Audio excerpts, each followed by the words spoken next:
So, good evening. What we're going to look at tonight, this morning, is homelessness, Hoovervilles, and the bonus marches.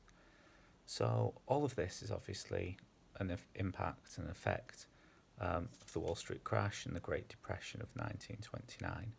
So, with unemployment, unemployment went up to about 25% of the US population. Many of these were earning much less than they had been before 1929. About 100,000 businesses went bankrupt between 1929 and 1932. One of the impacts of this was that many Americans could no longer afford to pay rent. Many Americans could no longer afford to pay their mortgages and lost their homes. So homelessness became a problem.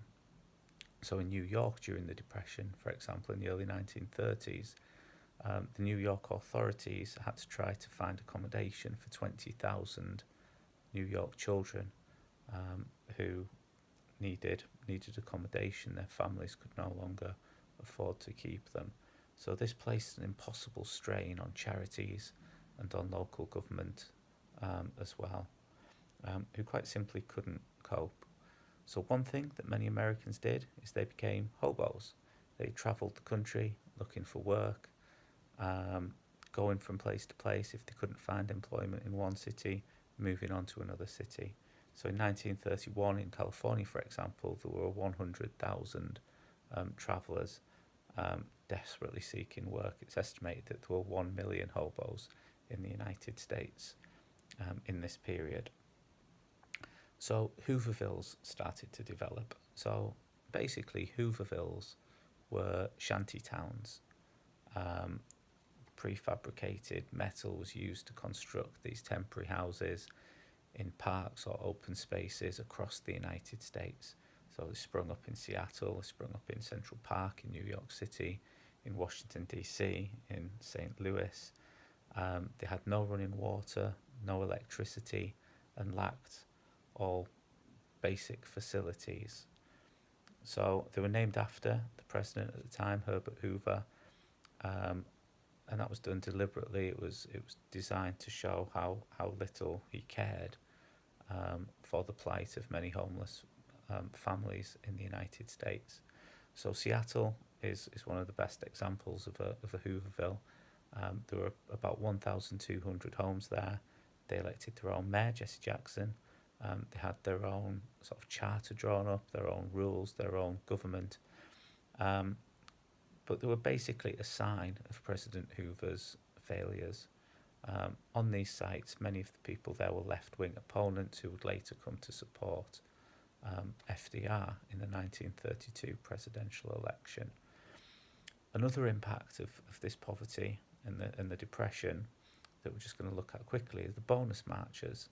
So the bonus marchers were a group of World War I veterans.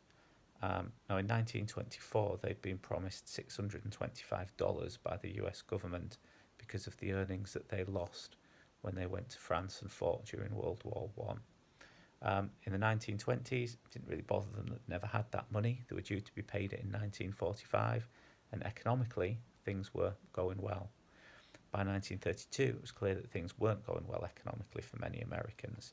So 20,000 World War I veterans marched to Washington DC, the nation's capital, and they took up camp across the river from the Capitol or Congress building and waited for Congress to do something to help them out a little bit. The president, Herbert Hoover, refused to help. Instead, he offered them $100,000 so that they could make their way home peacefully. 15,000 of them did, about 5,000 stayed on, so they were now involved in a standoff against the United States Congress. Herbert Hoover decided he was going to act first, so he sent in the police to force the bonus marchers out.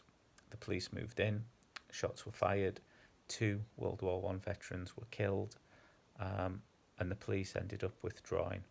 So what Hoover then did was he raised the stakes and he called up the US military. So the army moved in with machine guns, with tanks, with tear gas. General MacArthur, who we looked at during the Korean War, led the US troops in this. and 100 bonus marchers were wounded, and one of their children was killed. Eventually, Hoover was victorious. He got the bonus marchers out of Washington, D.C. He destroyed their camp, but the damage that was done to his reputation wouldn't be mended very quickly.